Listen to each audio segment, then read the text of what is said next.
Hi friends, welcome to our channel. నమస్తే అండి. ఈరోజు టాపిక్ వచ్చేసి ఎన్టీఆర్ భరోసా పింఛన్ సంబంధించి మనకి పింఛన్ తనిఖీ అనేది చేయడం అయితే జరుగుతుందండి. సో ప్రధానంగా గత వైసీపీ ప్రభుత్వం అవకతవకలు జరిగాయని చెప్పేసి ఏపీ ప్రభుత్వం దృష్టికి వెళ్ళడం అయితే జరిగింది. సో అందుకోసం మనకి మొదటి విడతగా మనకి డిసెంబర్ 9, 10 తేదీలో ఈ పింఛన్ వెరిఫికేషన్ అనేది చేయడం జరుగుతుంది. సో సంబంధిత అధికారులు వచ్చి మీ ఇంటి దగ్గరికి వచ్చి పింఛన్దారుల యొక్క ఇంటి దగ్గరకు వచ్చి వెరిఫికేషన్ అయితే చేయడం జరుగుతుందండి. సో ప్రధానంగా మనకి ఏ జిల్లాకు వెరిఫికేషన్కి వెళ్తారని చెప్పేసి డేటా కూడా ప్రొవైడ్ చేయడం జరిగింది. సో ఆ డేటా కూడా ఇక్కడ మీకు స్క్రీన్ పైలో చూపిస్తానండి. సో అలాగే ఆ సచివాలయం సంబంధించి ఎవరైతే అధికారులు ఉన్నారో వారితో పాటు మరొక సచివాలయం నుంచి అయితే మనకి రావడం జరుగుతుంది. సో ఒక విలేజ్లో సంబంధించి పింఛన్స్ ఎంతమంది ఉన్నారో ఒక 40 పింఛన్లకు ఒక బృందం అనేది ఏర్పడి వారి యొక్క 40 పింఛన్ల వెరిఫికేషన్ అయితే చేయడం జరుగుతుందని చెప్పేసి క్లియర్గా మెన్షన్ చేయడం జరిగింది. సో ప్రధానంగా మనకి ఈ పింఛన్ వెరిఫికేషన్ ఎవరికి చేస్తారు, ఏ కేటగిరీ వాళ్ళకి చేస్తారని చెప్పేసి ఈ వీడియోలో మీకు స్టెప్ బై స్టెప్ అయితే ఎక్స్ప్లెయిన్ చేస్తాను. సో ప్రధానంగా ఈ పింఛన్ వెరిఫికేషన్ అనేది 5 రకాల పింఛన్లకైతే వెరిఫికేషన్ అయితే చేయడం జరిగింది. ఈ 5 రకాల పింఛన్దారులు ఎవరైతే వెరిఫికేషన్లో అనర్హులని తేలితే మటుకు ఆ పింఛన్స్ అనేది తొలగించడం అయితే జరుగుతుందని చెప్పేసి ఏపీ ప్రభుత్వం నిర్ణయం తీసుకోవడం జరిగింది. సో ముఖ్యంగా ఈ 5 రకాలలో మొదటిది ఏపీ పింఛన్ అండి.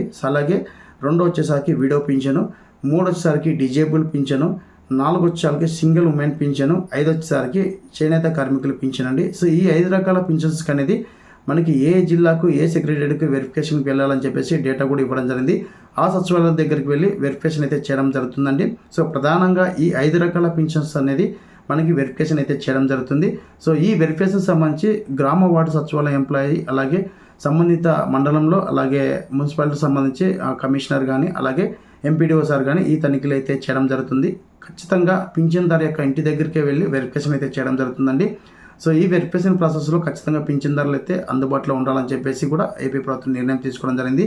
సో ఇందులో ఏమైనా అవకతవకలు జరిగితే మటుకు పింఛన్ కూడా తొలగించడం జరుగుతుందని చెప్పేసి ఏపీ ప్రభుత్వం నిర్ణయం తీసుకోవడం జరిగింది. సో ప్రధానంగా వాటికి సంబంధించి ఒక యాప్ కూడా ప్రొవైడ్ చేయడం జరిగింది. ఈ 5 రకాల పింఛన్ సంబంధించి ఏ క్వశ్చన్స్ అడిగారు, సో ఏ గైడ్లైన్స్ ఉన్నాయి, సో ఈ గైడ్లైన్స్కి అనుకూలంగా ఉంటే మాత్రమే ఆ పింఛన్ అనేది కొనసాగించడం జరుగుతుంది.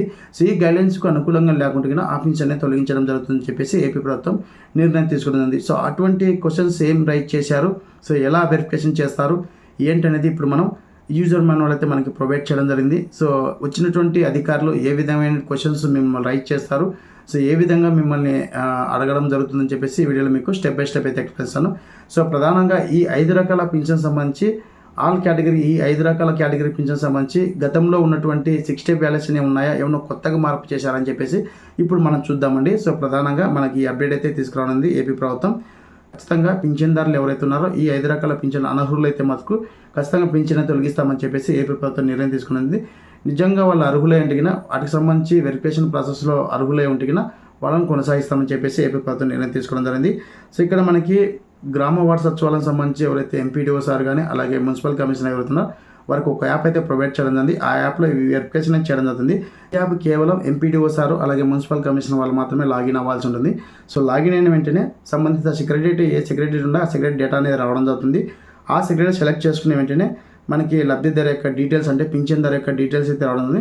సో ఇక్కడ మనకి వెరిఫికేషన్ పేరు యొక్క సెలెక్ట్ చేసిన వెంటనే సో మనకి జిల్లా రావడం జరుగుతుంది, మండలం పేరు రావడం జరుగుతుంది, గ్రామం రావడం జరుగుతుంది, పింఛన్దారు యొక్క ఐడి రావడం జరుగుతుంది, పింఛన్దారు యొక్క పేరు రావడం జరుగుతుంది. సో పింఛన్ రకం ఏ రకం అని చెప్పేసి కూడా రావడం జరుగుతుందండి. సో ఇక్కడ ఓఏపీ పింఛన్ అని చెప్పేసి వీళ్ళు ఎలిజిబుల్లా కాదని చెప్పేసి ఇక్కడ కొన్ని 60 బ్యాలెన్స్ సంబంధించి కొన్ని క్వశ్చన్స్ అయితే రైట్ చేయడం జరిగింది.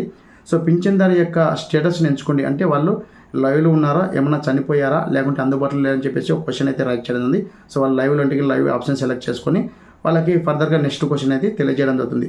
సో ఇక్కడ కుటుంబం ఆదాయ గ్రామీణ ప్రాంతాల్లో 10,000 రూపాయలు, అలాగే పట్టణ ప్రాంతాల్లో 12,000 పైకి ఉందా అని చెప్పేసి అడుగుతుంది. సో ప్రధానంగా గతంలో ఏ విధంగా అయితే ఉన్నాయో వెరిఫికేషన్ ప్రాసెస్లో అదే విధంగా క్వశ్చన్స్ అనేది ఇక్కడ 60 బ్యాలెన్స్ సంబంధించి ఇవ్వడం జరిగిందండి. సో ఇక్కడ మనకి పట్టణాల్లో 12,000, గ్రామాల్లో 10,000 ఆదాయం ఎక్కువ మించి ఉంటిగినా వీళ్ళకి పింఛన్ రాదని చెప్పేసి ఇక్కడ ఇవ్వడం జరిగింది.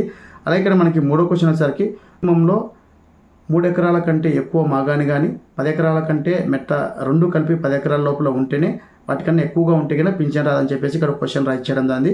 అలాగే ఇక్కడ మనకి మీ కుటుంబంలో ఎవరికైనా 4 వీలర్ ఉందా అని చెప్పేసి కూడా ఇక్కడ ఇవ్వడం జరిగింది. సో ఇక్కడ మనకి ట్యాక్సీ కానీ ట్రాక్టర్లు కానీ ఆటో మినహాయింపు విన్నా ఎటువంటి ప్రాబ్లం లేదు. అలాగే ఇక్కడ మనకి మీ కుటుంబంలో కేంద్ర రాష్ట్ర ప్రభుత్వాల నుంచి లేదా ప్రభుత్వ రంగ సంస్థల నుంచి ఏమైనా పింఛన్ పొందుతున్నారా అని చెప్పేసి ఒక క్వశ్చన్ అయితే రైట్ చేయడం జరిగిందండి. సో గతంలో ఉన్న క్వశ్చన్స్ ఇక్కడ మెన్షన్ చేయడం జరిగింది. అలాగే ఇక్కడ మనకి సంవత్సరానికి 300 యూనిట్లు సరాసరి ఎంత వస్తుంది, 300 యూనిట్ల కంటే ఎక్కువగా వస్తుంటే కూడా విద్యుత్ యూనిట్లకు సంబంధించి పింఛన్స్ రాదని చెప్పేసి కూడా ఇక్కడ క్వశ్చన్ రైట్ చేయడం జరిగింది. అలాగే ఇక్కడ మనకి మున్సిపల్ ప్రాంతంలో చదరపు ప్రాంతంలో మనకి 1000 చదరపు కంటే అడుగులు ఎక్కువగా ఉందా అని చెప్పేసి, అంటే నిర్మాణం ఎక్కువ ప్రాంతం ఉందా అని చెప్పేసి కూడా ఇక్కడ క్వశ్చన్ రైట్ చేయడం జరిగిందండి. సో ఇక్కడ మనకి కుటుంబంలో ఎవరైనా ఆదాయ పన్ను చెల్లించే వారు ఉన్నారని చెప్పేసి ఇవ్వడం జరిగింది. సో ఇలాగ ఇక్కడ మనకి ఇక్కడ మెయిన్గా ఒక క్వశ్చన్ రైట్ చేయడం జరిగింది. సో ఓఏపీ పింఛన్ సంబంధించి కావచ్చు, డిజేబుల్ పింఛన్ సంబంధించి కావచ్చు. సో ఇక్కడ మనకి ఓఏపీ పింఛన్ సంబంధించి ఎవరైతే ఫస్ట్ కేటగిరీ సంబంధించి ఓఏపీ పింఛన్స్ ఎవరైతే ఉన్నారో వారి సంబంధించి కుటుంబంలో ఎవరైనా ప్రైవేట్ సంస్థలో పని చేస్తున్నారా అని చెప్పేసి కొత్తగా ఈ పాయింట్ మెన్షన్ చేయడం జరిగిందండి. ఓఏపీ పింఛన్ సంబంధించి అలాంటి వాళ్ళు 10,000 రూపాయలు కానీ 12,000 రూపాయల గ్రామాల్లో 10,000 రూపాయలు, పట్టణాల్లో 12,000 రూపాయలు మించి ఎక్కువ శాలరీ ఉంటే కన్నా ఆ పింఛన్స్ కూడా ఆపివేయడం జరుగుతుందని చెప్పేసి క్వశ్చన్ రైట్ చేయడం జరిగింది. సో అన్ని ఎలిజిబిలిటీ ఉంటే కన్నా ఆ పింఛన్ వాళ్ళు అర్హులని చెప్పేసి పింఛన్దారు యొక్క ఫోటో క్యాప్చర్ చేసి మనకి ఇక్కడ సబ్మిట్ చేయడం జరుగుతుంది. ఇన్కేస్ ఏమైనా తప్పులు ఉంటే కన్నా అక్కడ సెర్చ్ చేయడం జరుగుతుందండి. సో ఏమైనా అనర్హులు అయితే కన్నా అనర్హులు అని చెప్పేసి సబ్మిట్ చేయడం జరుగుతుంది. సో అలాగే ఇక్కడ మనకి డిజేబుల్ సంబంధించి సో ఆల్ కేటగిరీ సంబంధించి అన్ని 60 వేల అదే క్వశ్చన్స్ ఉంటాయి. డిజేబుల్కి వచ్చేసరికి మనకి సో ఇక్కడ మనకి డిజేబుల్కి వచ్చేసరికి వాళ్ళకి ఏదైతే సదరం సర్టిఫికేట్ ఉందో వాళ్ళు వికలాంగత్వం కలిగి ఉన్నారా, నిజంగా కలిగి ఉన్నారా అని చెప్పేసి క్వశ్చన్ రైట్ చేయడం జరిగింది. డిజేబుల్ పింఛన్ సంబంధించి వాళ్ళు అది కూడా డిపార్ట్మెంట్ ద్వారా సదరం స్లాట్ బుక్ చేసుకొని సదరం క్యాంప్కి వెళ్ళొచ్చిన సర్టిఫికేట్ మాత్రమే పొందుతున్నారా, ఆ సర్టిఫికేట్ ద్వారానే పింఛన్ పొందుతున్నారు అని చెప్పేసి ఇక్కడ మెన్షన్ చేయడం జరిగింది. ఈ రెండు సంబంధించి క్వశ్చన్స్ అనేది తనిఖీ చేయడం జరుగుతుంది. మీ యొక్క సదరం ఐడి కూడా చెక్ చేయడం జరుగుతుంది. అందులో పర్మనెంట్ ఉంటే మాత్రమే మీకు పింఛన్ కొనసాగించడం జరుగుతుంది. టెంపరీగా ఉంటే కన్నా పింఛన్ అనేది మీకు తొలగించడం జరుగుతుందండి. సో ఈ విధంగా మనకి డిజేబుల్కి సంబంధించి ఈ రెండు క్వశ్చన్స్ అది మనకి అప్డేట్ చేయడం జరిగింది. సో మిగతా క్వశ్చన్స్ అనేది అందరికీ కామన్గా ఉంటాయి.